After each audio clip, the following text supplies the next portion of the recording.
écoutez le podcast de So Sweet Planet, un site et un podcast indépendant. Je suis Anne Greff et je vous propose des interviews autour des thèmes environnement, culture et droits humains. Si ce podcast vous plaît, merci de soutenir mon travail à partir de 3 € par mois sur Patreon. Vous trouverez le lien dans le descriptif de cet épisode. Aujourd'hui, sur So Sweet Planet, nous allons parler de la formidable exposition Paris Noir au Centre Pompidou, de la création de la revue Présence africaine à celle de Revue Noire. L'exposition Paris Noir retrace la présence et l'influence des artistes noirs en France entre les années 1950 et 2000. Elle met en lumière 150 artistes afrodescendants de l'Afrique aux Amériques, en passant par la Caraïbe, dont les œuvres n'ont souvent jamais été montrées en France. Plongée vibrante dans un Paris cosmopolite, lieu de résistance et de création, véritable laboratoire panafricain, l'exposition dévoile l'importance de ces artistes dans la redéfinition des modernismes et postmodernismes. Et dans la préface du superbe catalogue dont nous parlerons tout à l'heure, le catalogue de l'exposition Paris Noir, mais qui va au-delà de l'exposition, Alicia Knock écrit « L'exposition Paris Noir a pour ambition de proposer des outils d'exploration d'œuvres et de trajectoires marginalisées. Elle incarne une volonté de résister à la disparition d'œuvres, d'archives et de lieux de création. Elle célèbre des artistes qui ont persisté à s'engager et à créer malgré un isolement institutionnel. Elle est une invitation à élargir les perspectives et à écrire une histoire-monde multiculturelle. » Donc pour nous en parler, je reçois l'une des co-commissaires de l'exposition, Marie Siguier. Bonjour Marie. Bonjour.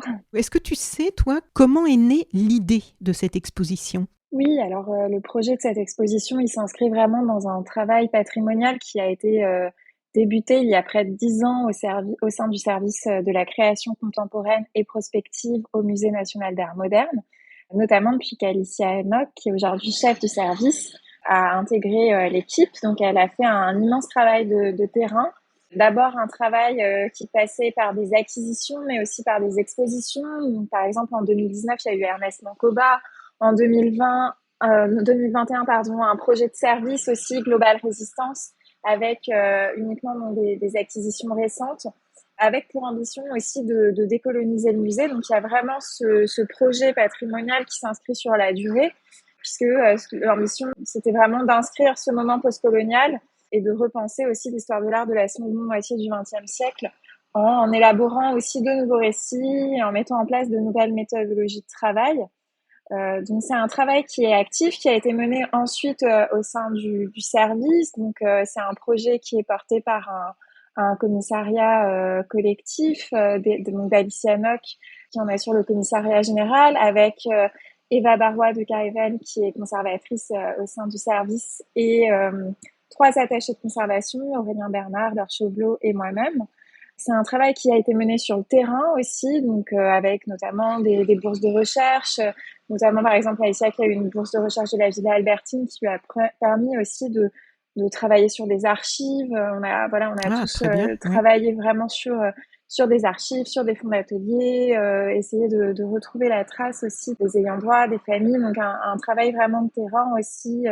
Qu'Alicia a beaucoup mené également en Afrique, qui a été dédiée d'abord donc aux modernités panafricaines et aussi à cette question d'une conversation transnationale donc qui, comme on disait, va de l'Afrique aux Amériques et qui a souvent eu Paris comme étape. Donc, il y a eu plusieurs projets, effectivement, aussi chez Moringa, qui ont permis de situer Paris dans cette histoire. La bibliothèque chez Moringa, oui, que j'étais venue visiter, c'était en plein confinement d'ailleurs, je me souviens très bien. En plein confinement, en 2020, 2021, dans le cadre de la saison Africa, et qui déjà posait des jalons pour cette grande exposition. Ensuite, il y a eu un peu de projet et ça, c'était à la bibliothèque, à la BPI. À la BPI. C'était extraordinaire, oui. Une des seules expositions qui pouvait être ouverte aussi dans ces conditions particulières. Oui, puisque les bibliothèques avaient le droit de rester ouvertes. Effectivement. Et ensuite, l'exposition, donc elle s'est articulée donc à partir de ces chapitres de recherche, ces chapitres d'acquisition, et elle s'est amplifiée une fois que depuis 3 ans, tout le service s'est mis en marche vraiment sur ce projet dédié Et aussi, ce qui nous a beaucoup aidé, c'est qu'on a pu vraiment travailler sur des acquisitions pour l'exposition. Oui. Puisque dans l'exposition, en fait, on a 400 œuvres, 350, 400 œuvres et documents. Et en fait, il n'y a qu'une quarantaine d'œuvres qui sont acquises qui ont pu être acquises pour l'exposition. Mais sinon, on a des fonds qui sont quand même très lacunaires Oui. sur ces œuvres qui sont très dispersées, de même que ces archives, elles sont voilà, très éclatées entre les continents, avec une vraie précarité aussi de leur état de conservation dans certains cas. Oui, oui. L'idée, je pense que c'est, enfin, il faudrait demander à Alicia, mais je pense que c'est vraiment au fil de ses recherches Oui. et aussi de la volonté d'entrer en résonance avec aussi l'histoire du Centre Pompidou, l'histoire de ces grandes expositions. C'est une exposition qui s'inscrit à la fois donc, dans une généalogie entre 77 et 81. Au Centre Pompidou, vous aviez les expositions Paris-Moscou, Paris-New York, Paris-Paris. Mhm. Et avec Paris Noir, on revient à ces grandes expositions plus universitaires, ou du moins en tout cas qui sont transdisciplinaires et qui posent un certain état d'une recherche. Donc ici, c'est une recherche en cours. C'est aussi une exposition qui s'inscrit dans la continuité d'expositions comme Magicien de la Terre, comme Modernité plurielle aussi en Oui. 2015, qui va prolonger ses réflexions sur ces absences des artistes africains et diasporiques dans les collections françaises et qui entre en résonance aussi avec d'autres expositions, alors majoritairement dans le monde anglo-saxon. On peut penser à Harlem Renaissance ou à Post-War ou voilà, à d'autres projets. Et donc, c'est le résultat de différentes recherches aussi, de cette volonté de travailler sur une exposition collective, de retracer, de cartographier ces présences artistiques à Paris d'artistes africains, africains-américains, caribéens. Voilà, on en a retracé plus près de 150, mais comme on disait, donc le catalogue est amplifié aussi puisqu'il y a ces contraintes de l'exposition qui imposent aussi un certain format, un Oui. principe de réalité, et qui fait que malheureusement certains artistes, pour diverses raisons, n'ont pas pu être montrés. Mm.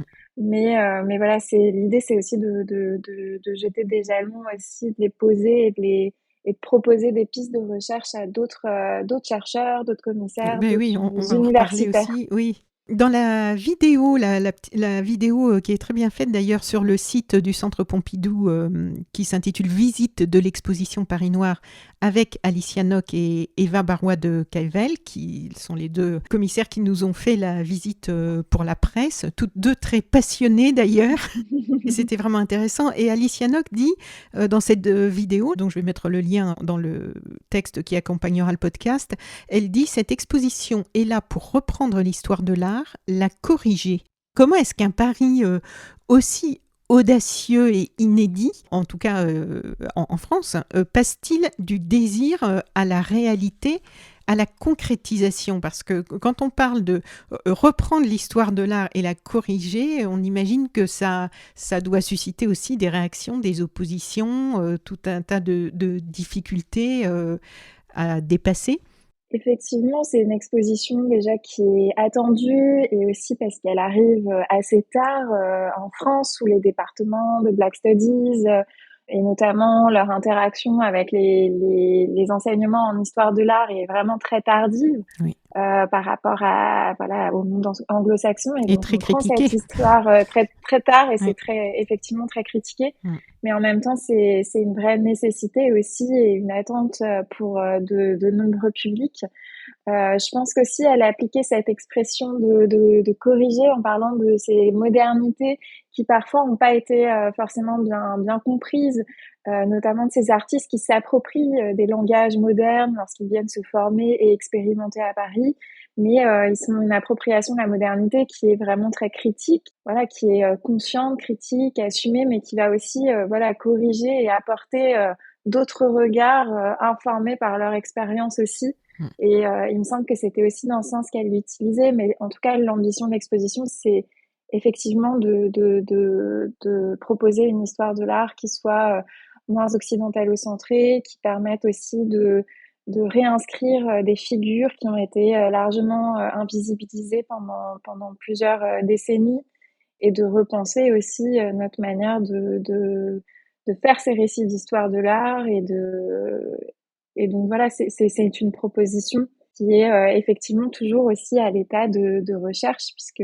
voilà, il n'y a pas d'exhaustivité, et c'est vraiment aussi voilà une étape, mais en tout cas avec enfin justement ce recul critique aussi qui est permis par la chronologie aussi qui a été choisie pour l'exposition.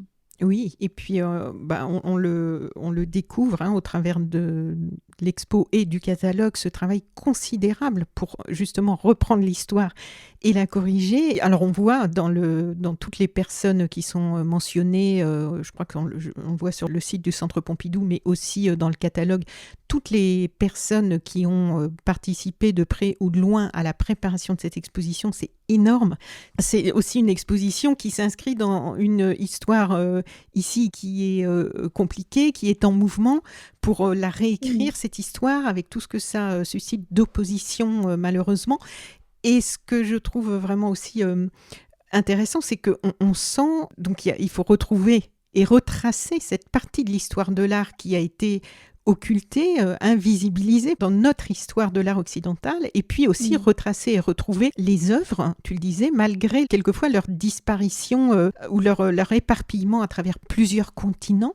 Et là, comment ça se passe pour partir c'est un vrai travail d'enquête pour aller explorer et découvrir des choses, quelquefois, j'imagine que vous ne saviez même pas qui existaient. Il y a des artistes dont presque personne n'avait entendu parler. Donc là, ça se passe en remontant par le monde de l'art, par les familles, Comment se reconnecter à des choses dont on ne connaissait pas l'existence, en fait. Effectivement, c'est vraiment une exposition collective où le choix a été de s'entourer de tout d'un réseau de conseillers scientifiques, chercheurs, commissaires d'exposition, voilà, penseurs qui nous ont vraiment appuyés dans les recherches, chacun avec leur spécificité, leur domaine d'études propre. Et c'est extrêmement précieux. Et c'est vrai qu'on a fait donc tout ce travail de cartographie aussi avec eux, en entendant voilà des noms d'artistes qui nous menaient à chaque fois à la piste d'un autre artiste. Enfin, beaucoup de bouche à oreille. En fait, c'est vraiment le réseau humain qui s'est constitué dans la fabrique de l'exposition, qui a permis de remonter toutes ces ramifications qui sont effectivement très croisées. Oui. C'est quand même une gageure, puisqu'il y a vraiment des artistes qui étaient très peu visibles, même si pour certains, ils ont eu des expositions importantes. Certains n'ont pas eu d'accès du tout aux institutions. Et donc, c'est aussi une histoire qui est prise en charge par ces artistes, par ces ayants droit qui sont encore des témoins et qui, pour beaucoup, voilà, sont encore des témoins vivants qu'on peut interroger. Mais c'est vrai qu'il y a aussi une urgence patrimoniale de ce point de vue-là, puisque certains sont aussi d'un âge assez avancé. Et c'est des artistes qui, pour certains, ont pris en charge leur visibilité, leur monstration et leurs propres archives, ou avec leur famille. Donc, en quelque sorte, c'est aussi eux les porteurs de ces récits. Donc, c'est aussi une histoire de l'art qu'on essaye de raconter du point de vue des artistes. Mais voilà, il y a parfois des réseaux plus officiels de solidarité, ou alors des réseaux plus informels, des associations d'artistes qu'on a pu retrouver qui nous menaient voilà, à des listes de noms et d'exposants. Et sinon, voilà, tout le travail avec les familles, avec les proches, pour accéder à ces œuvres historiques, puisque la plupart sont pas collectionnées par des institutions. Il y a aussi beaucoup d'œuvres en fait de cette histoire qui se trouvent encore aujourd'hui à Paris, ou voilà, à proximité de Paris, et d'autres effectivement qui ont été dispersées par les exils, par le déplacement des familles d'artistes. Et donc là, voilà, il faut débusquer, escaver toutes ces recherches pour essayer d'en retrouver la trace. Et donc voilà, une difficulté matérielle évidemment d'accès aux œuvres, et souvent des conditions de conservation aussi qui sont assez critiques, mais qui poussent aussi à nous interroger en tant qu'institution qui conserve, préserve aussi les œuvres, et dans son rôle même de l'acquisition jusqu'à la présentation des œuvres au public.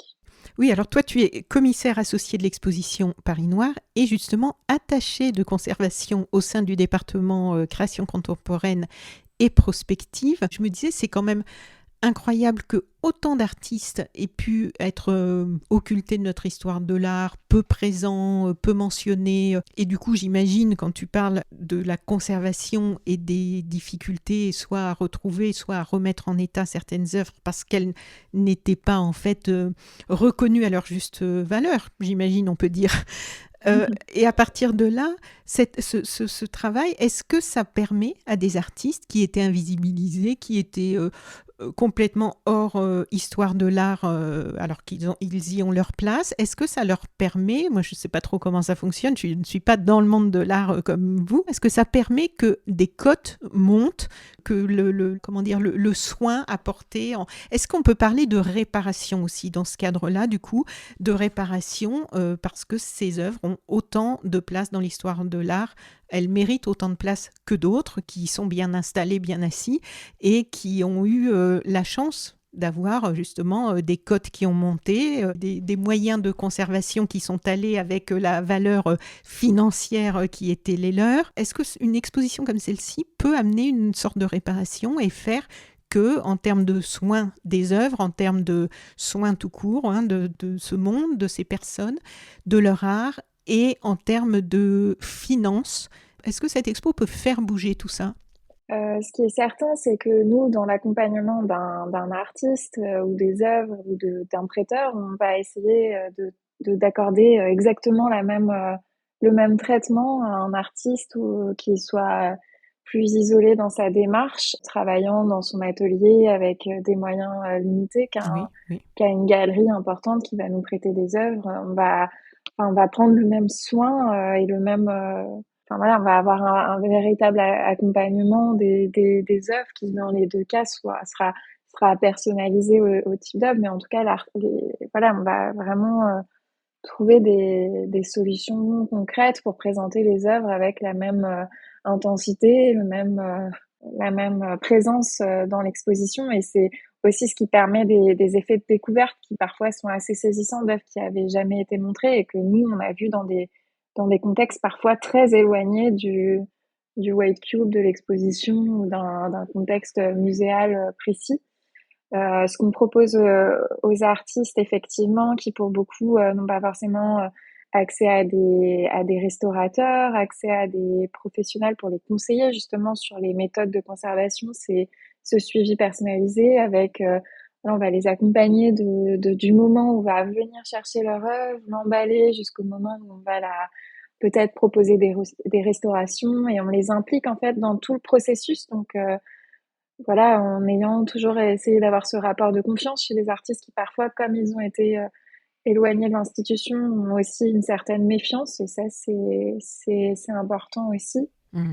Et c'est certain qu'ensuite cette visibilité qui va être permise par l'exposition, elle va avoir parfois un effet sur leur parcours avec une attention plus accrue. J'ai vu, par exemple, hier qu'on avait eu des articles sur un artiste, Georges Coran, qui révélait de l'exposition alors qu'il était totalement tombé dans l'oubli depuis les années 80-90 et pour lequel on a fait une acquisition. Et je pense que ça aurait pas forcément été possible sans l'exposition. Des artistes aussi qui sont vraiment très mobilisés, on le voit autour de l'exposition, qui organisent leur propre visite avec des associations, avec des proches, avec différents professionnels. Et donc ça, c'est vraiment un moment aussi important pour eux. Après, je sais pas à quel point on pourra parler de réparation dans la mesure où parfois ça arrive tard, voire trop tard, puisqu'il y a Oui, quand même beaucoup d'artistes qui sont aussi voilà, décédés, disparus bien aujourd'hui. sûr. Oui. Mais en tout cas, c'est vrai que l'acquisition, c'est aussi un moyen pérenne de faire entrer ces artistes dans les collections nationales. Et je pense que ça, pour beaucoup, ça peut être une très belle reconnaissance aussi, même si on peut malheureusement pas le faire pour tous les artistes de l'exposition. C'est sans doute aussi l'un des gestes au-delà de l'exposition qui va durer et qui va être significatif également. Justement, j'avais dans les 2-3 petits passages que j'avais sélectionnés dans la préface d'Alicia Nock, dans la préface du catalogue, il y a ce passage qui me semble aussi important sur les intentions, et justement, ça rejoint ce que tu disais, où elle écrit « Le parti adopté dans l'exposition est celui d'une forme cartographique et historiographique afin de mettre en avant un grand nombre de plasticiens dont la migration à Paris a favorisé la naissance d'un internationalisme largement occulté dans les récits d'histoire de l'art du XXe siècle. Par son ambition panoramique, l'exposition invite à une prise de conscience patrimoniale et scientifique afin d'inciter les institutions muséales et universitaires françaises à acquérir, étudier et publier sur ces artistes, alors que la recherche en cours est majoritairement issue du monde anglo-saxon. Est-ce que vous avez pu... elle a ouvert quand l'exposition mi-mars ? Oui, mi-mars, effectivement. Oui. Est-ce que vous avez eu des retours depuis ou est-ce que vous avez vu émerger puisque l'idée était d'inciter les institutions muséales et universitaires à s'emparer, à prolonger, à explorer. Voilà, c'est un début. Si on voit la bouteille à moitié vide, on peut penser qu'on peut critiquer le fait que ça arrive si tard, le fait qu'il y ait beaucoup d'œuvres ou pas assez, ou pourquoi les uns et pas les autres. Bon, évidemment, on peut tout critiquer dans l'absolu, mais comme on dit, la critique est facile, mais l'art est difficile. Moi, je trouve qu'effectivement, c'est extraordinaire que ça arrive. On peut se plaindre que ça arrive trop tard, mais on s'est plaint depuis des années que ça arrive trop tard. Donc moi, je fais partie des personnes qui se réjouissent qu'enfin, on voit une exposition de cette ampleur-là et que ce travail de remise en valeur soit fait de tous ces artistes et de leurs œuvres. Et puis, par rapport aux institutions muséales et universitaires, est-ce qu'il y a des choses qui commencent à pointer, à se dessiner, à émerger, des envies, des attentes, des travaux qui vont s'inscrire dans la continuité? Effectivement, dès la mise en place de l'exposition, nous déjà du point de vue universitaire, on a eu des discussions, des échanges assez riches, notamment avec l'organisation d'un colloque au musée du Quai Branly avec le Centre Pompidou pour l'ouverture de l'exposition, qui a permis vraiment de rassembler un certain nombre de figures ici en France. Et également, on a eu la possibilité de faire un séminaire de recherche dès le mois de janvier autour de l'exposition Paris Noir avec Maureen Murphy et ses étudiants.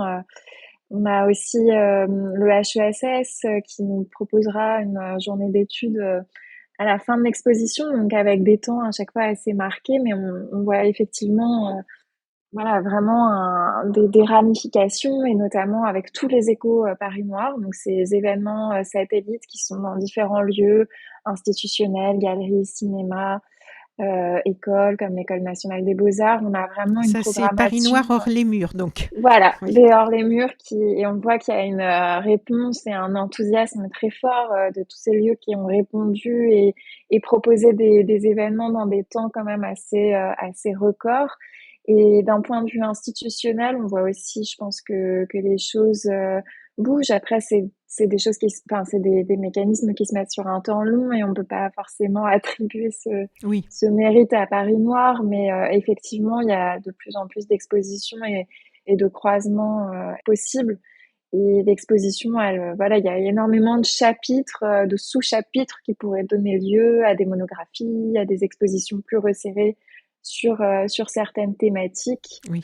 Et on espère que ça aura lieu et de pouvoir échanger avec nos collègues s'ils le souhaitent autour de ces recherches. Pour donner une idée à celles et ceux qui nous écouteront du parcours et de la richesse de cette exposition, j'aimerais bien que l'on présente et que l'on revienne sur la description des différentes parties de l'expo qui sont vraiment des entrées à chaque fois sur des mondes, soit au niveau de l'espace, soit au niveau du temps, d'une époque. Et ça, j'ai trouvé ça vraiment passionnant. Donc, j'aimerais qu'on présente et qu'on revienne sur la description des différentes parties de l'expo, parce que l'organisation de l'exposition, il y a 15 grandes parties au niveau de l'espace lui-même dans le Centre Pompidou. La première partie, le début de l'expo, en fait, c'est le Paris panafricain. D'ailleurs, c'est intéressant parce que ça commence avec 2 revues même si la revue Présence africaine, c'est aussi la librairie, la maison d'édition, l'organisation de ce fameux rassemblement congrès des intellectuels et artistes noirs à Paris. C'est une époque, vue d'ici maintenant avec le recul, on se dit c'est une époque extraordinaire, ce bouillonnement, cette effervescence intellectuelle, artistique de tous ces artistes noirs qui arrivaient d'Afrique ou Caraïbes ou États-Unis, qui se retrouvent à Paris. Et il y a le monde de l'art visuel, mais il y a les écrivains, il y a le jazz. Donc l'expo démarre sur ces clubs de jazz, les cafés, la Rive Gauche, James Baldwin qui arrive à Paris en 48, la revue Tropique, et puis ce monde qui tourne autour de Présence africaine et qui va fédérer un monde de résistance, de lutte contre les colonisations. Donc Paris panafricain, première partie. Est-ce que tu peux nous en dire quelques mots? Oui, effectivement, donc l'exposition commence avec cette grande salle introductive dédiée au Paris panafricain comme carrefour artistique et anticolonial, qui nous fait vraiment entrer dans ce Paris des années, de la fin des années 40 et 50, avec la librairie Présence africaine fondée en 47, Qui existe toujours, hein, qui existe précisons-le. toujours dans le Toujours quartier latin. extraordinaire, oui. Et Paris qui devient ce lieu de rencontre en fait pour les artistes, ce lieu de débat politique, de résistance anticoloniale, mais aussi un espace d'expérimentation pour de nombreux artistes qui sont en situation d'oppression politique et raciale. Comment Paris va offrir à ces artistes un espace classique, enfin de formation classique et de liberté créative qui va favoriser l'émergence de cette culture noire tout en remettant en question aussi l'histoire de l'art moderne. Donc effectivement, on croise un certain nombre de figures. On est accueilli dans l'exposition par ce grand papier peint qui situe ces lieux du Paris noir, donc la librairie, qui situe aussi en 1956 le premier congrès des écrivains et artistes noirs en Sorbonne. Et donc l'exposition va vraiment montrer comment l'essor d'une pensée panafricaine et anticoloniale peut avoir lieu en France, en montrant aussi comment la lutte pour les indépendances en Afrique va joindre peu à peu celle pour les droits civiques. Donc effectivement, on a un certain nombre de figures qu'on croise à ce moment-là. Donc les artistes qui sont proches de Présence africaine, des Césaires, des artistes aussi qui vont être proches, par exemple, de Baldwin qui arrive à Paris en 48, comme Beaufort de Lanay qui est vraiment aussi montré en majesté dans l'exposition. Oui, il y a un nombre d'œuvres incroyables qui n'avaient jamais été montrées à Paris. Et Effectivement, en fait, moi, des j'ai beaucoup lu portraits. de choses de James Baldwin et sur James Baldwin, et je voyais ce nom revenir tout le temps, et je me disais, c'est quand même curieux qu'il n'y ait pas moyen de voir un peu plus, puisqu'il est resté vivre à Paris, qu'il était très proche de Baldwin. Et là, on peut enfin se poser devant toutes ces œuvres. Oui, effectivement, voilà, on a aussi des très beaux prêts, des portraits, des autoportraits de Baldwin qui montrent aussi, en fait, dans cette première salle, c'est aussi les amitiés entre artistes et écrivains qui sont révélées, et donc celle notamment donc qu'on disait de Baldwin et de Delaunay. Et aussi dans la salle, on va se côtoyer différents lieux du Paris noir, donc la librairie, les cafés qui sont déterminants pour les artistes puisque ce sont des lieux de rencontre, des lieux de débat, les clubs de jazz aussi puisque la musique est un thème aussi important de l'exposition. Oui. Donc on a une cartographie qui commence plutôt sur la rive gauche avec cette conscience internationale noire qui se forge autour des penseurs de la négritude et des artistes modernes et qui va se déplacer au fur et à mesure de l'exposition et des décennies.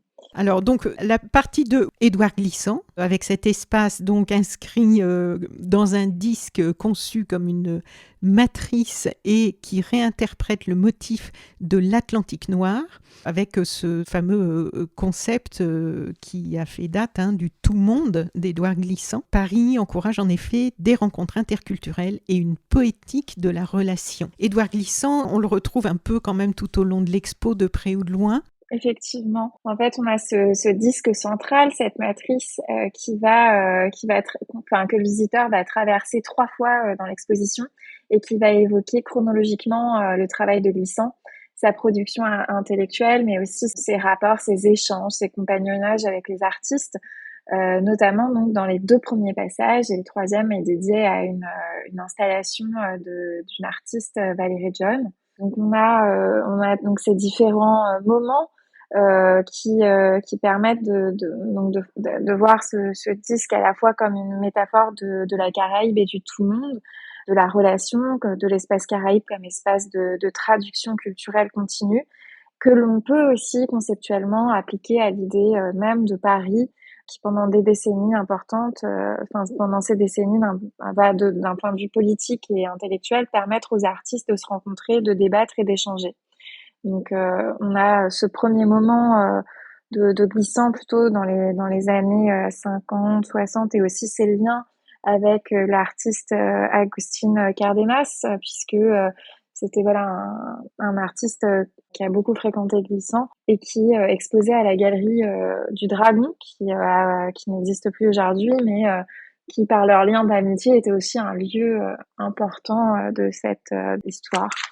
Et donc voilà, on retrouve effectivement Glissant dans le parcours, soit dans des évocations d'œuvres, des évocations aussi d'archives, et notamment tout conceptuellement aussi dans la scénographie qui distille aussi cette pensée à travers différents espaces de l'exposition. Oui, 3, Paris comme école. Alors là, c'est assez intéressant aussi pour voir les différentes influences des uns sur les autres et réciproquement. Oui, effectivement, donc dès les années 50, dès la fin des années 50, Paris va vraiment devenir une véritable école pour les artistes qui viennent s'y former. C'est à la fois la grande capitale de l'histoire de l'art, la capitale des avant-gardes et de la modernité. Donc, beaucoup d'artistes vont venir à Paris pour développer des formes afro-modernes qui vont être inspirées, informées véritablement par l'histoire de l'art européenne, mais aussi par les enseignements qu'ils vont avoir en France. Ça peut être à l'école des beaux-arts, aux ateliers, à la Grande Chaumière. Beaucoup suivent aussi les enseignements voilà, de Léger, de Zadkine. C'est aussi la ville dans laquelle les artistes vont vont se former d'après les œuvres, donc une véritable éducation de l'œil, puisque c'est au contact des collections aussi que les artistes se forment à Paris, notamment au Louvre, au Musée de l'Homme, où ils vont peu à peu s'emparer des outils de la modernité pour répondre à certaines appropriations aussi, notamment par exemple celle de l'art africain par les avant-gardes européennes, Oui. celle du cubisme de Picasso. Donc voilà, on a un rapport critique qui se met en place et qui apparaît dans de nombreuses œuvres. Beaucoup d'artistes choisissent Paris vraiment pour cette aura, et notamment beaucoup d'artistes américains bénéficient d'une bourse qui s'appelle la GI Bill, qui leur permet en fait de s'inscrire où ils le souhaitent en tant que vétérans de guerre pour étudier en France et donc avoir un soutien financier pendant plusieurs années. Donc ils viennent à Paris et on voit comment Paris joue un rôle dans cette créativité, dans cette création, et on voit aussi, et c'est ça qui est très touchant et où il y avait quand même urgence de remettre un peu les choses à leur place. On découvre, quand on n'est pas déjà au courant de toute cette histoire, comme la plupart d'entre nous qui ne sommes pas vraiment dans le monde de l'art, comme vous les commissaires et personnes qui travaillaient dans ce monde-là, mais c'était pas très connu du grand public, ces phénomènes d'appropriation, c'est-à-dire qu'on pouvait dire à la limite que Paris avait beaucoup apporté à ses artistes, on disait moins comment ces artistes avaient influencé l'art et le monde de la musique et de la littérature que l'on avait sous les yeux. Oui, effectivement, il y a aussi certains artistes qui cherchent des langages vraiment singuliers et qui leur sont propres, et notamment qui revendiquent certains de ces langages, comme par exemple l'expressionnisme et c'est abstrait qui est influencé par le jazz, qui a aussi voilà, qui est vrai, enfin pour certains artistes africains-américains qui fait vraiment partie aussi de la culture africaine-américaine en tant que telle. Mm.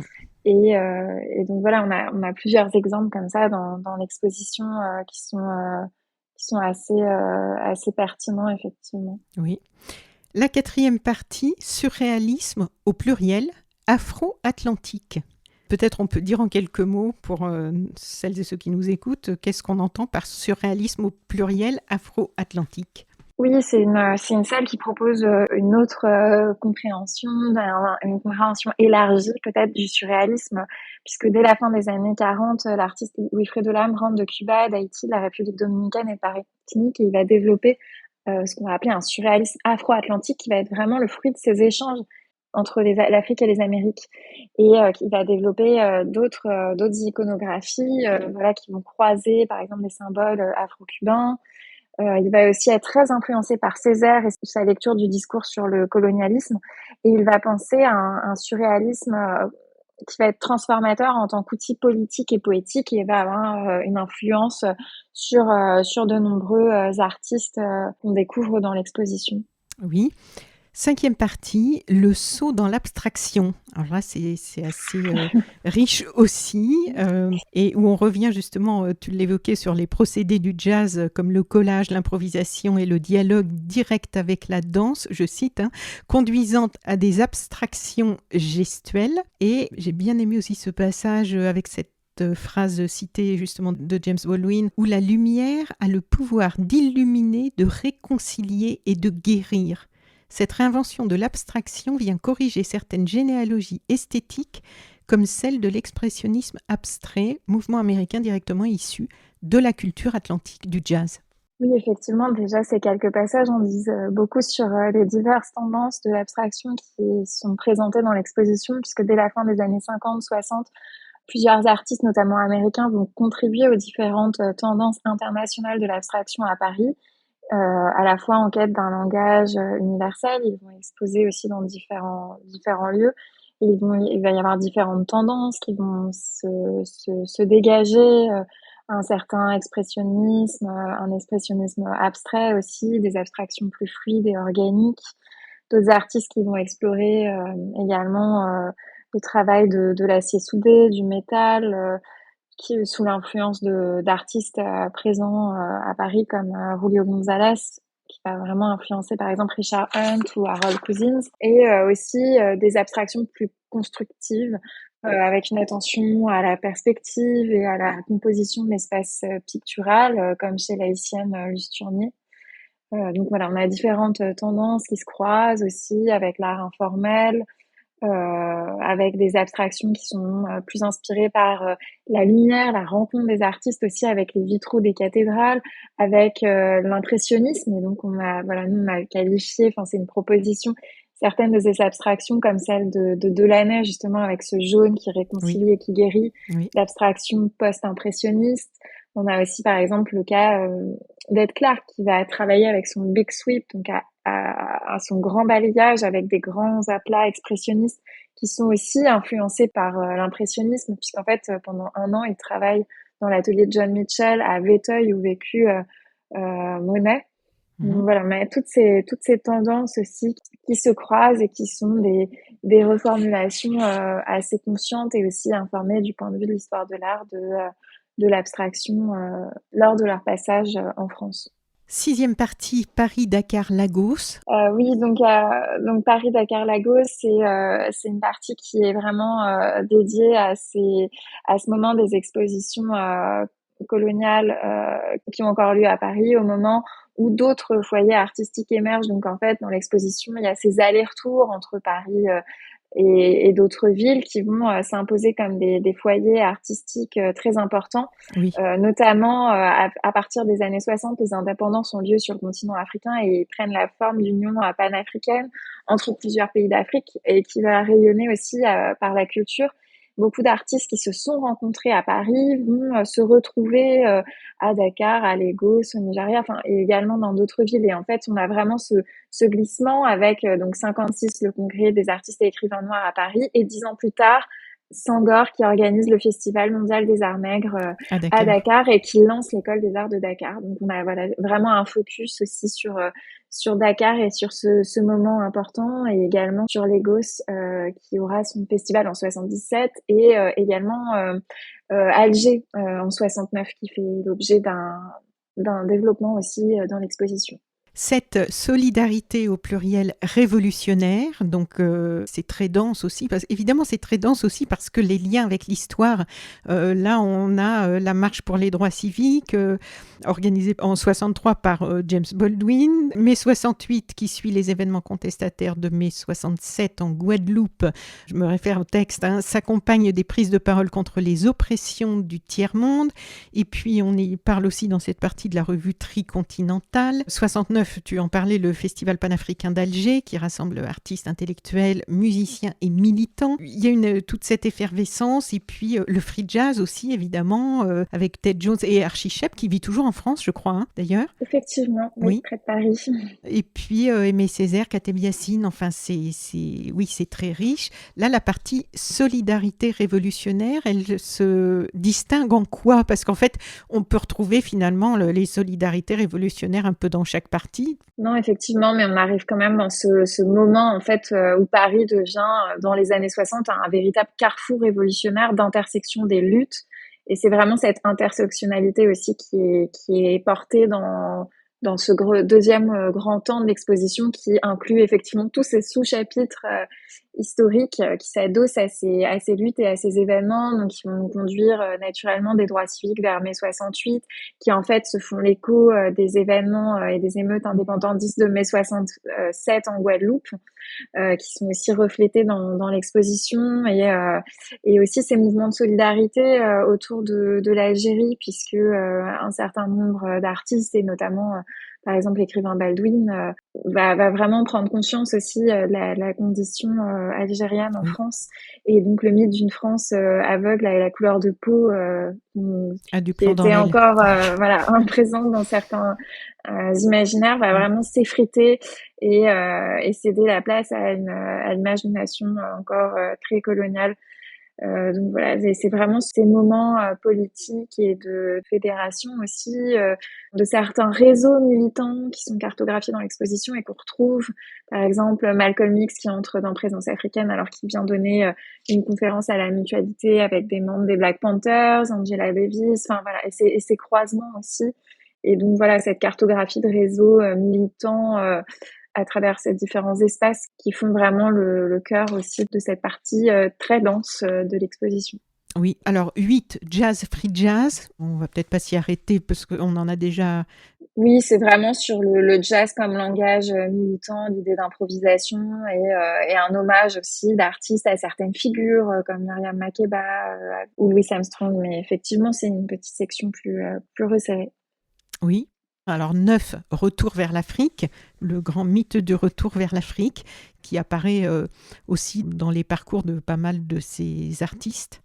Oui, beaucoup d'artistes, notamment antillais, qui sont stimulés par l'expérience de Marie Scondé en Afrique de l'Ouest et qui vont se tourner vers l'Afrique qui est désormais indépendante pour penser des moments artistiques qui vont nourrir cette idée du retour.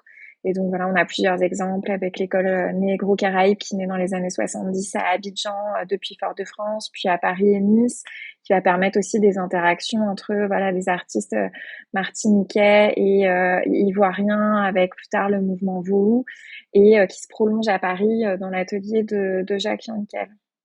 Et voilà, on a différents groupes aussi, le groupe Fromager qu'on découvre dans l'exposition, avec aussi des figures comme René Louise qui parle de l'histoire du marronnage, ou d'autres formes d'expression d'artistes qui reflètent aussi cet esprit du tout monde de glissant et qui regardent aussi du côté de l'Afrique et qui pensent à différentes influences des esthétiques qui mêlent parfois des influences africaines, précolombiennes, amérindiennes aussi qui s'entrecroisent, notamment beaucoup pour les artistes caribéens.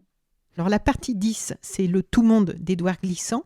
On en a parlé. Peut-être quelques mots sur par rapport au courrier de l'UNESCO. Je trouvais ça assez révélateur aussi de ce moment, de cette époque, parce qu'il a participé à différentes revues. Les revues étaient aussi... Il y a eu un très beau livre d'ailleurs sur les revues qui ont influencé le monde de l'art, mais surtout la société. Et toutes ces revues très engagées, qui quelquefois avaient des distributions confidentielles, quelquefois faisaient le tour du monde, mais qui diffusaient des idées de façon plus ou moins underground, et puis quelquefois finalement ça a infusé toute la société.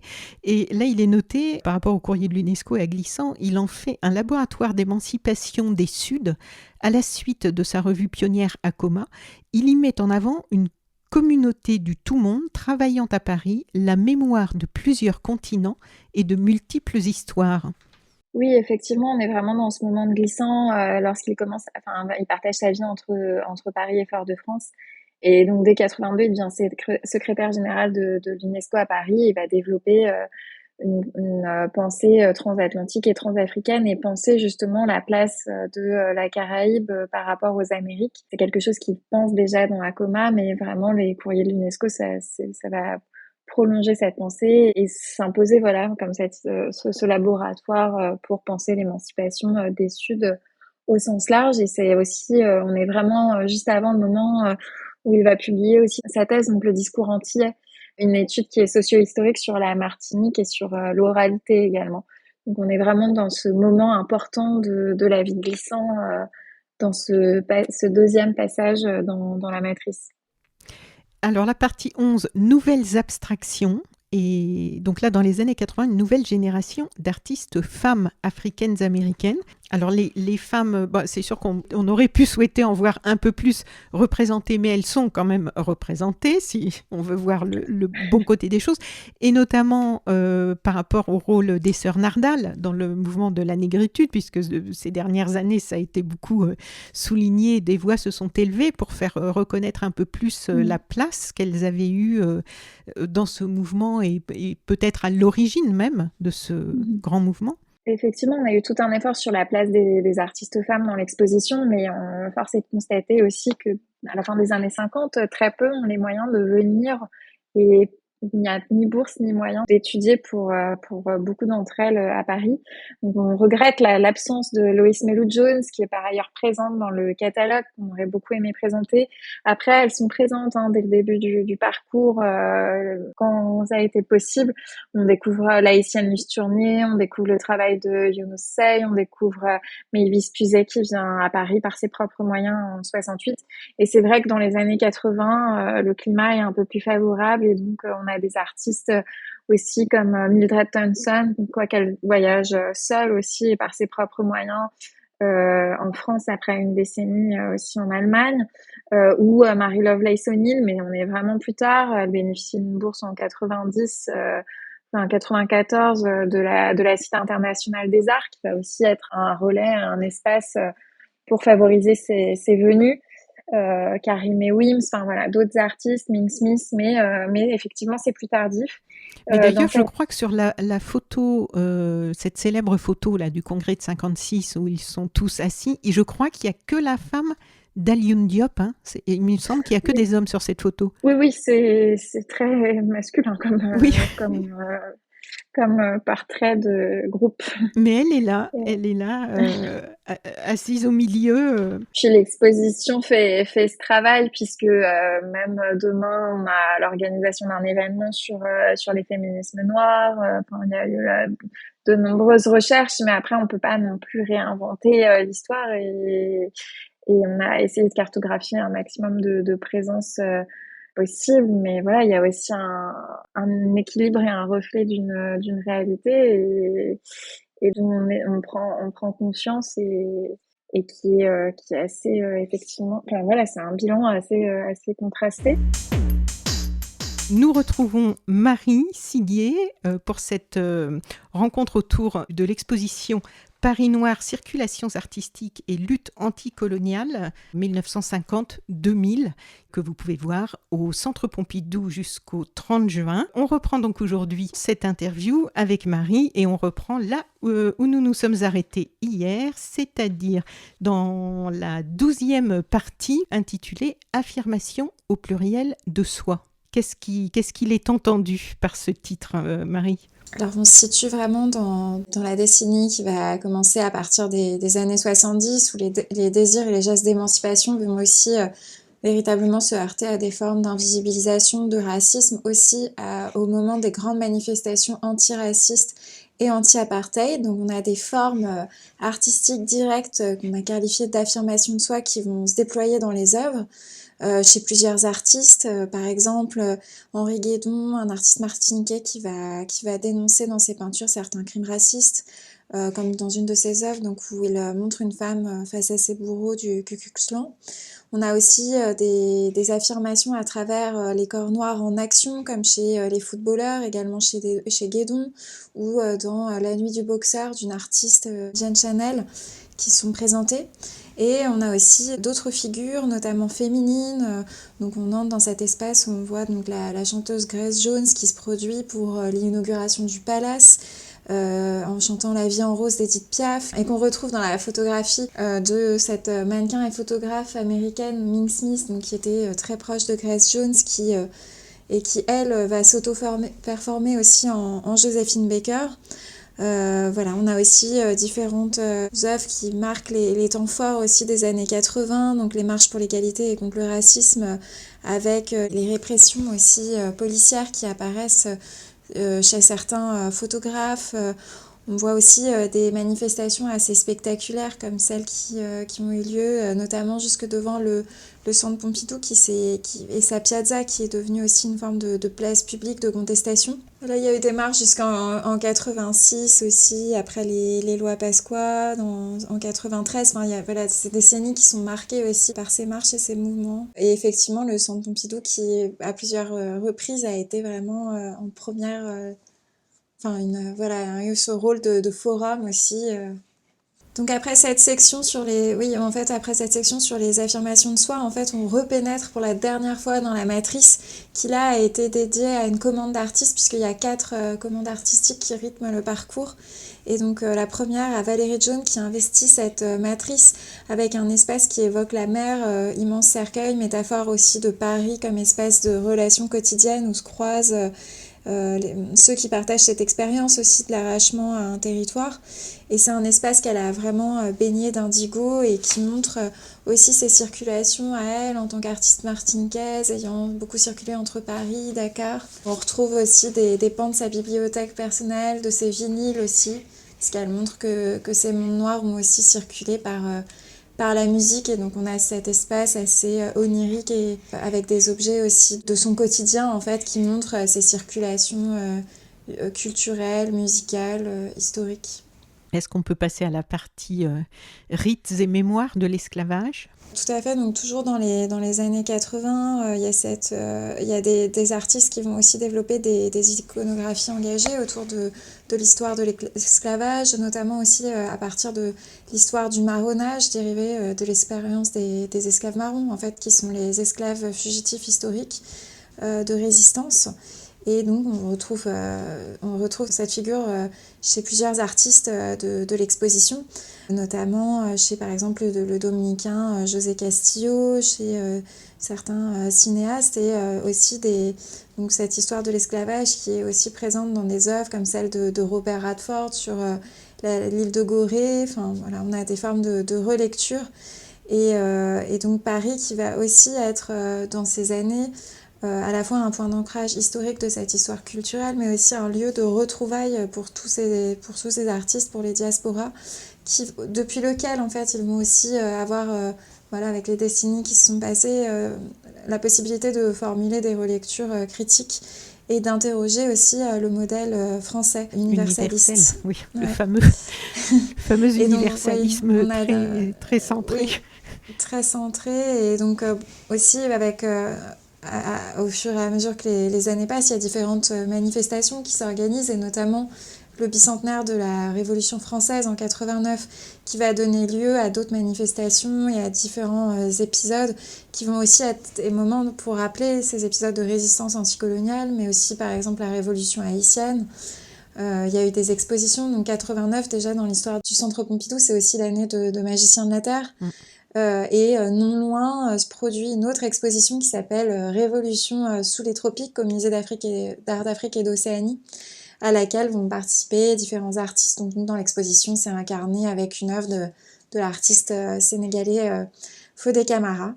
Et on retrouve aussi des figures peut-être un peu plus connues aussi, comme celle de Ousmane Sow qui avait eu son exposition sur le Pont des Arts, avec une œuvre en hommage à Marianne et ses révolutionnaires. Et donc voilà, on est vraiment dans ce moment aussi qui interroge donc précisément ce modèle français dans ces deux salles qui sont vraiment la troisième grande partie, le grand mouvement de l'exposition. Oui, tu évoquais la matrice tout à l'heure. Est-ce que tu veux nous en dire quelques mots ? Oui, effectivement, en fait, c'est lié à la scénographie de l'exposition et à la manière dont le propos de l'exposition a été distribué spatialement. Donc on est dans un plan d'exposition avec un parcours qui est assez guidé, assez défini et qui s'organise autour d'un grand disque central qui lui-même est en fait redécoupé en 3 parties dans lesquelles on pénètre et qui a un écho vraiment à la pensée de la relation chez Glissant et auquel on revient dans les différents mouvements de l'exposition avec, en suivant en fait la chronologie et qui permet d'organiser aussi la distribution des salles autour.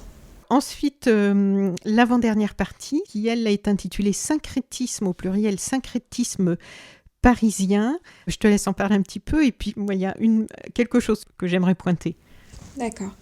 Donc là, on se situe plutôt dans la décennie des années 90 où une génération d'artistes afrodescendants nés en France va développer des œuvres qui vont être travaillées aussi par la fusion, la convergence de plusieurs systèmes culturels.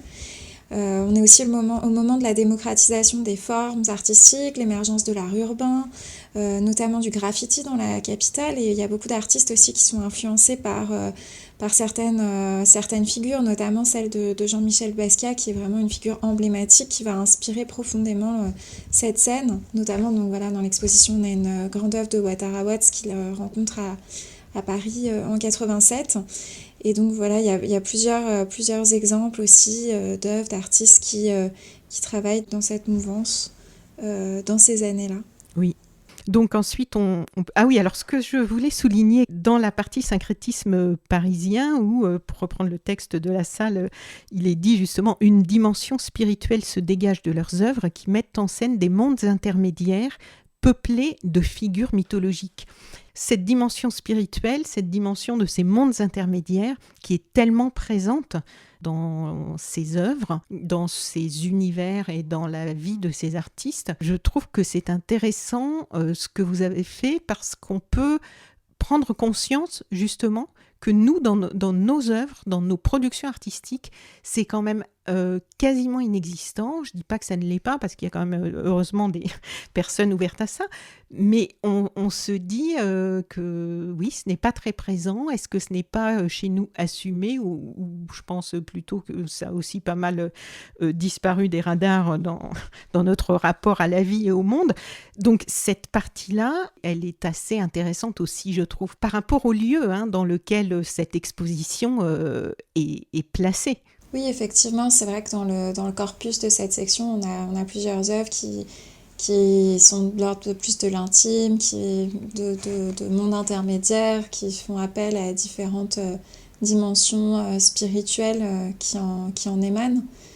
C'est effectivement une proposition et même s'il y a aussi des artistes qui travaillent sur des formes de mythologie plus personnelles ou plus directement féminines, par exemple comme Nathalie Leroy-Fievé pour laquelle on a aussi fait une commande justement pour l'exposition. Mais effectivement, ça pose aussi question par rapport au lieu dans lequel on se trouve et à ces rapprochements d'œuvres effectivement dans l'exposition. Oui. Alors ensuite, la 15e et dernière partie s'intitule « Les nouveaux lieux du Paris noir ». Donc on est dans les années 80-90, je crois.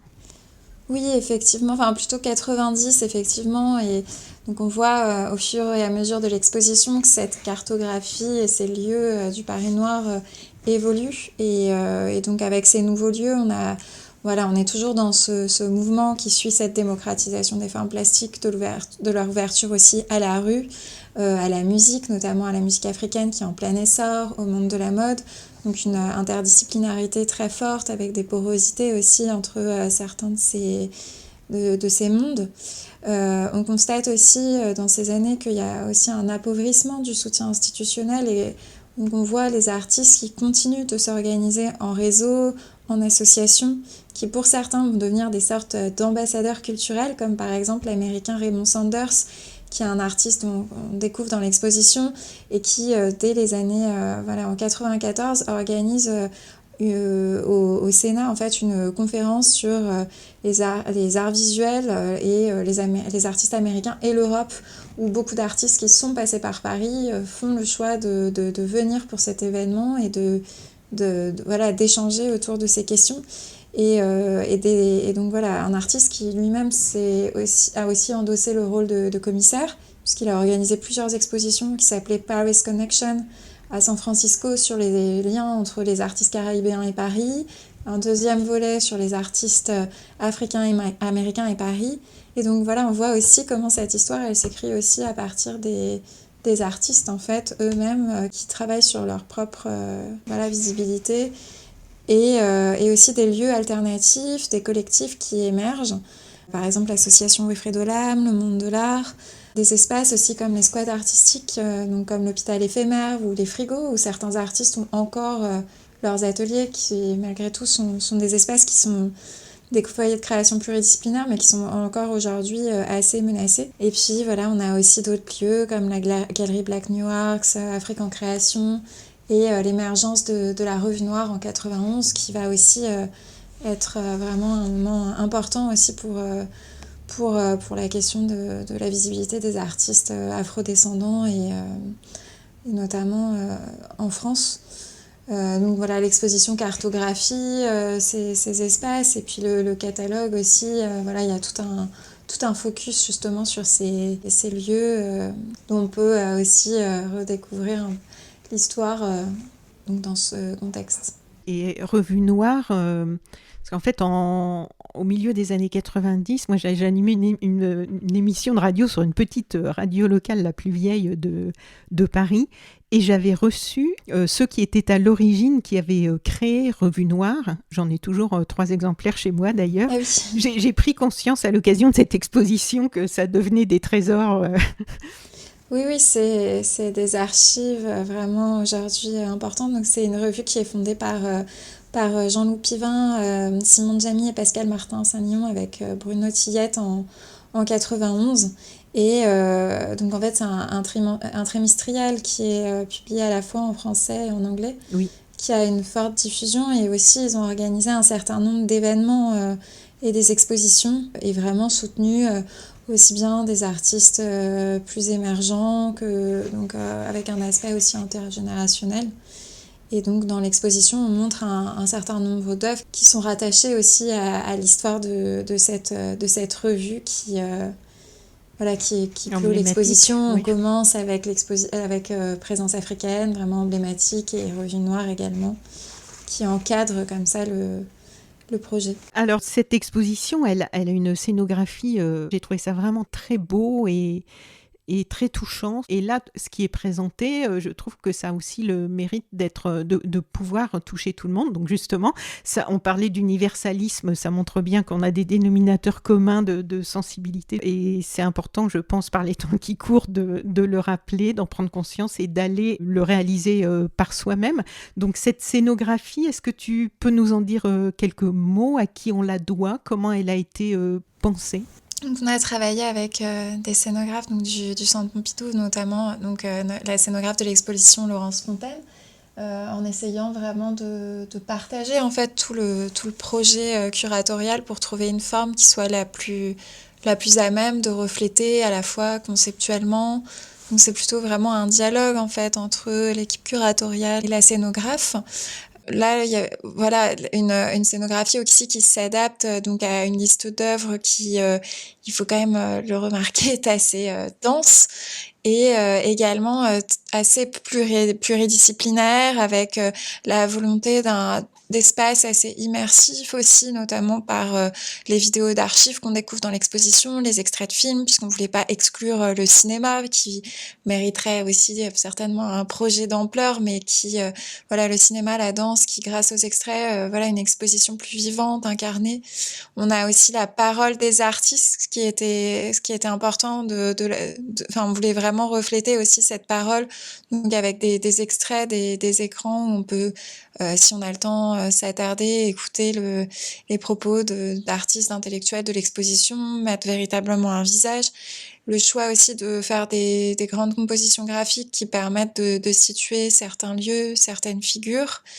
Et donc cet espace avec un parcours, donc puisqu'on est au Centre Pompidou, avec des flux de visiteurs très importants qui s'organisent autour de grandes cimaises qui On a des cimaises assez rythmées, colorées, qui Les évoquent cimaises, aussi peut-être que le mot n'est pas accessible pour tout le monde. les murs, les murs qui sont construits pour chacune des expositions. On a des murs parfois qui sont assez comme des formes d'éclairs en fait, qui rappellent aussi ces rythmes syncopés du jazz, de la musique. Donc dans le parcours, voilà, Et les on a couleurs sont différents superbes. langages. Les On couleurs a tenu. des cimaises.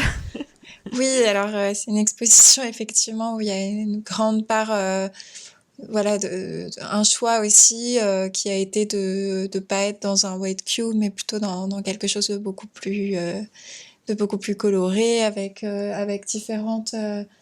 différentes entrées aussi, et puis le choix aussi qui était important de retrouver par moment dans l'exposition la vue de Paris. Et donc dans plusieurs espaces on retrouve puisque c'est la dernière exposition du centre aussi, il y a des choses Et oui, qui nous étaient permises, et donc on pouvait abattre certaines cloisons, retrouver cette vue, jouer entre le rapport entre les œuvres et l'espace environnement, et rappeler le lien aussi entre le lieu, les œuvres et la ville. Et des créations, je crois 4 créations, non, ont été commandées à des artistes. Oui, effectivement, oui. Donc je crois que j'ai évoqué donc celle de Valérie John qui prend place dans la Matrice, celle de Nathalie Leroy-Fievé avec des œuvres graphiques. On a aussi 2 artistes, Chuck Wan qui dénonce notamment le Bumidum et qui a réalisé une grande fresque. Le Bumidum, ce programme oui. qui faisait... Il y a eu un très bon documentaire sur le sujet, oui, terrible. Donc sur l'organisation par l'État français de l'immigration de Guadeloupéens martiniquais vers la France. Et donc il a une esthétique très engagée, il a réalisé une grande fresque en fait, aussi donc pour l'exposition. Et le dernier artiste qui est Jay Ramier, qui propose aussi une œuvre qui mêle de la vidéo dans la toute dernière salle de l'exposition. Oui, alors le catalogue, vraiment, pour celles et ceux qui vont voir l'expo, c'est incontournable. Déjà en souvenir, déjà pour garder, pour explorer. Il y a beaucoup de textes, il y a des très belles reproductions. C'est un régal. Je voulais le mentionner parce qu'il y a des choses qui ne sont pas dans l'exposition. Je vais lire le petit extrait qui est au verso de la première page qui dit « Cet ouvrage reflète l'étendue d'une recherche menée depuis plusieurs années avec une ambition géographique et historique dont l'ampleur dépasse celle de l'exposition Paris Noir. Y sont présentés plus d'artistes et d'œuvres que dans l'exposition afin d'encourager aussi bien la recherche universitaire que les projets institutionnels et patrimoniaux autour de leurs pratiques. L'exposition et cet ouvrage ont constitué un véritable défi scientifique en raison de l'invisibilisation des artistes et de la dispersion de leurs œuvres. Nous espérons qu'ils constitueront un premier jalon pour la recherche et encourageront d'autres publications, expositions et acquisitions, permettant d'enrichir et de compléter les informations que nous avons pu rassembler. Donc déjà, bon, c'est bien, on sent l'humilité par rapport à l'ampleur de la tâche. Est-ce que tu veux nous dire quelques mots par rapport au catalogue de plus ou... Je pense que effectivement c'est assez important de rappeler effectivement que l'exposition, le catalogue est une version qui c'est pas le reflet exact de l'exposition. Il y a des œuvres qu'on découvre dans le catalogue pour lesquelles on a dû renoncer ou on n'a tout simplement pas obtenu les prêts, et donc notamment aussi des artistes sur lesquels on a fait pendant plusieurs mois des recherches, et une exposition c'est aussi un format contraint avec des choix curatoriaux et des choix parfois qui sont plus ou moins imposés, et donc le catalogue permet vraiment de voir de manière plus étendue la recherche, à la fois donc avec des textes monographiques sur un certain nombre d'artistes, mais on ne pouvait pas non plus couvrir tous les artistes puisque également un catalogue c'est un format, c'est environ 300 pages et avec des attentes, mais néanmoins dans le catalogue on a cette double approche, donc à la fois des essais avec qui permettent de restituer, par exemple on a des essais qui ouvrent des espaces qui dans l'exposition sont esquissés mais sont peut-être moins visibles, notamment un article sur le cinéma, des articles sur les féminismes noirs, un essai sur plus spécifiquement sur certaines scènes. Enfin voilà, il y a des angles d'approche et en même temps il y a ces approches monographiques avec des notices qui permettent de resituer les parcours et aussi de donner accessibles aux chercheurs les références soit bibliographiques, de fonds d'archives aussi, qui permettent en fait de matérialiser un état de la recherche. Et effectivement, ce sont souvent que des pistes. Et effectivement, l'humilité de rappeler voilà, cette difficulté, le fait que c'est un objet qui est pas figé, mais qui est l'état d'une recherche en cours et à poursuivre. Et donc, effectivement, ça explique le choix de cette petite note en tout début d'ouvrage. Voilà.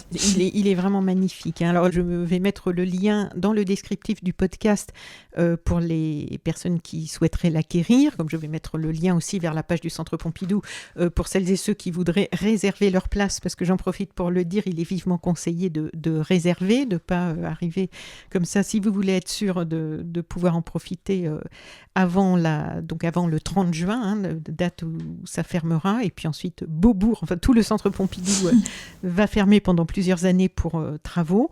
Donc, avant de se quitter, je voulais aussi revenir quand même sur tout ce qui s'est fait hors les murs du Centre Pompidou, tout ce qui s'est fait, se fait, et ce qui reste à venir, parce qu'il y a des projections de films, il y a tout un tas de choses en fait. Donc, si tu veux un petit peu nous en parler, peut-être mentionner quelques événements, comment ça s'est passé, parce qu'il y a des choses dans les galeries, il y a des oui, divers événements. On a de nombreux lieux qui ont répondu favorablement et qui ont proposé d'organiser des événements, parfois avec nous aussi, autour de l'exposition. Donc à la fois des expositions, par exemple, d'artistes qui sont montrés dans l'exposition ou qui auraient dû être montrés et dont on trouve une sélection d'œuvres plus importante.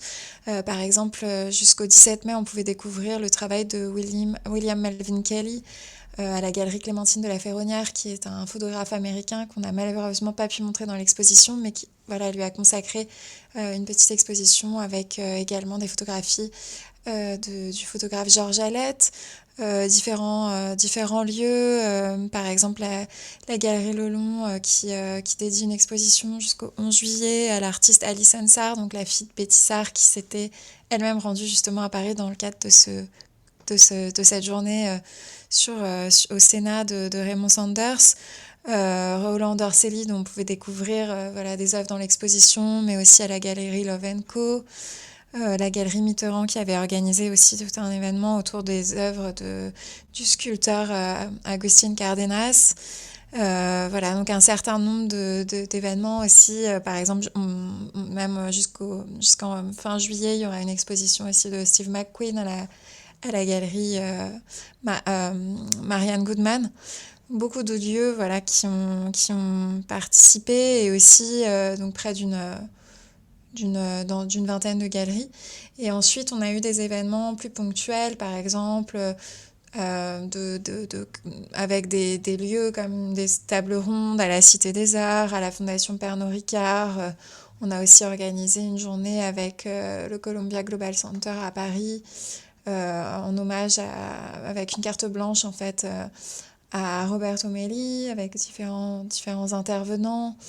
Un cinéma aussi, le cinéma L'Archipel, qui a organisé, on organise toujours d'ailleurs un cycle de projection de films.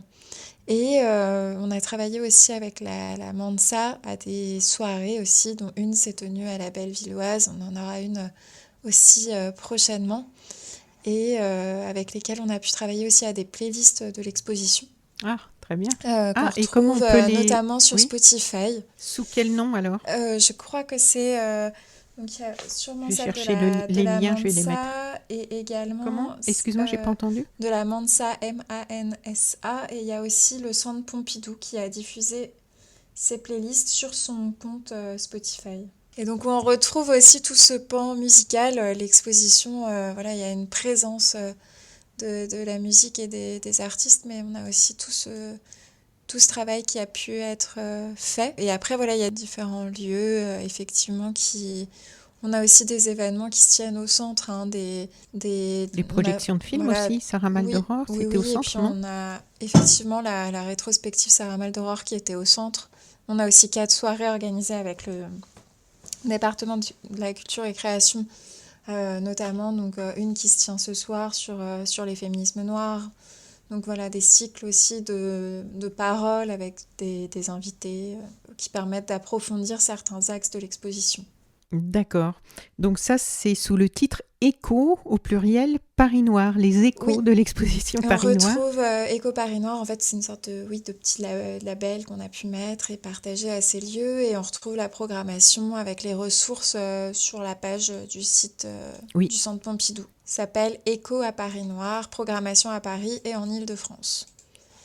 Et on retrouve aussi les événements du centre. Je crois qu'on a aussi le podcast de visite. Oui.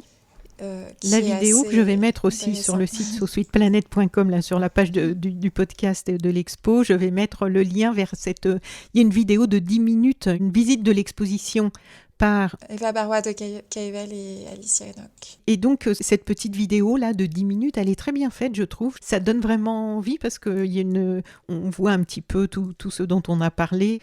Donc, Paris Noir, circulations artistiques et luttes anticoloniales 1950-2000. Donc cette exposition, vous l'aurez compris, chères auditrices, chers auditeurs, je vous encourage vivement à aller la voir parce que j'avais envie de partager avec vous cet énorme coup de cœur. Donc je vous rappelle que vous aurez les liens dans le descriptif du podcast. Sur le site sosuiteplanet.com, si vous écoutez depuis une application de podcast, ce qui est souvent le cas, vous aurez le lien pour aller sur SoSuite Planet où vous allez aussi avoir des belles photos que le service de presse nous permet d'utiliser et qui donne une bonne idée aussi de toutes ces couleurs chatoyantes et la puissance et l'accessibilité, je trouve, de ce monde. Voilà, on est souvent passé à côté, nous, ici, le public de ce pays. Donc, merci pour tout ça, merci pour tout ce travail, merci. Moi, je le dis en tant que citoyenne là, française, je trouve que c'est un beau boulot et donc merci au commissaire de l'exposition, à toutes les personnes qui se sont donné du mal avec vous et au centre Pompidou. Voilà, on peut toujours critiquer ou souhaiter, on peut dire qu'il manque des choses, qu'il y aurait... Bon, maintenant, libre à d'autres de s'emparer des sujets qui, à leurs yeux, peuvent manquer et on espère que vraiment ça va faire des petits, tout ça, que ça restera comme un point de départ d'une rectification, justement, comme le disait Alicia Enoch dans la préface, comme elle le dit, dans la préface du catalogue Paris Noir, donc corriger l'histoire. Voilà, je crois que ça c'est bien et puis je trouve que par les temps qui courent, c'est aussi une expo qui nous permet de bien nous réunir dans notre diversité. Voilà, donc pour tout ça, merci. Un grand merci Anne. Voilà, Marie, je te souhaite une bonne continuation, parce que j'imagine que tout ça représente beaucoup de travail. Oui. Je te souhaite à l'avenir de travailler sur des projets aussi riches et passionnants. Enfin, j'imagine que ça a dû être passionnant. Oui, c'est passionnant, tout à fait. D'explorer tout ça, donc, et de le partager, de le donner à connaître au plus grand nombre. Donc, merci beaucoup. Je vous souhaite une bonne continuation. Et puis une bonne continuation à cette exposition donc, que vous pouvez voir jusqu'à la fin du mois de juin. Merci Marie, bonne continuation, merci. À bientôt. Au revoir. Au revoir. Si ce podcast vous a plu, n'oubliez pas de me mettre une bonne note sur votre application de podcast, par exemple 5 étoiles sur Apple Podcast, et de me laisser un petit commentaire. Ça, vous pouvez aussi le faire sur Spotify maintenant. SoSuite Planet, c'est un site et un podcast indépendant. Merci donc de soutenir mon travail à partir de 3 € par mois sur Patreon. Vous trouverez le lien dans le descriptif de cet épisode.